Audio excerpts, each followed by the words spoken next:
Sam Haynes, owner-skipper of Celestial and winner of the Tattersalls Cup in 2022. You were talking earlier about one major change you made to the mast. Tell us a little bit about that and what that's about.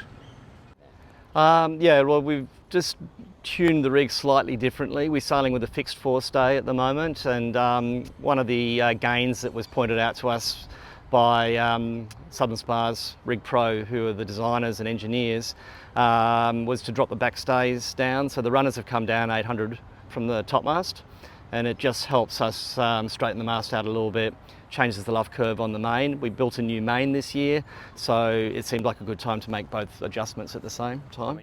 What do you think you learnt from the 2022 race? That really was the spirit of adventure, you know, just the water coming over the deck, the loom of the land, the dawn breaking, 4 52-foot yachts just, you know, duking it out around Tasman. It was really one of those things where, you know, I guess it's why you get out there and do this. What we learned from that, how solid the team is, how solid the boat is, you know, some of the things that we've done to modify the boat and improve it came through then, you know, not just waterproofing, not just, you know, mechanical type issues on the boat and so forth. It was, you know, it was rock solid. So we ironed out a lot of those kind of things. But sailing with the type of sail plans that we're using, and again, going back to the crew, you know, they were just no faults. You were mentioning earlier the concept of a J1.5 and a J2.5, and then you're going back to J1, J2. Can you tell us what that's about? You know, really looking at this boat's light air performance, and having a true J1, I think, became more obvious to us that we needed to have a sail that's going to be, you know, sub 8 knots is going to work really well.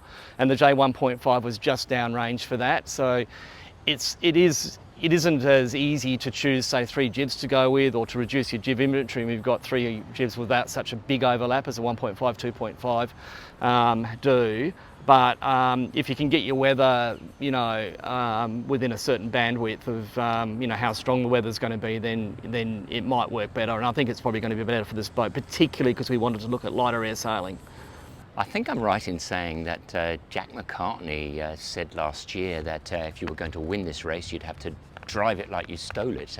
Is that right? And is that going to be the mission for this year? When we were doing the crew briefing, I kind of knew at that point just how hard a race 2022 was going to be with competition. Like, you just could look around, and everywhere you looked, there was a highly tuned up, very competitive, developed TP52 or 52 footers, and also obviously we knew what the weather was going to be like. It was in our corner, if you like, if you use that, want to use that expression. You know, we knew that it was a hard downwind race and probably getting stronger, and we'd set ourselves up for that type of racing.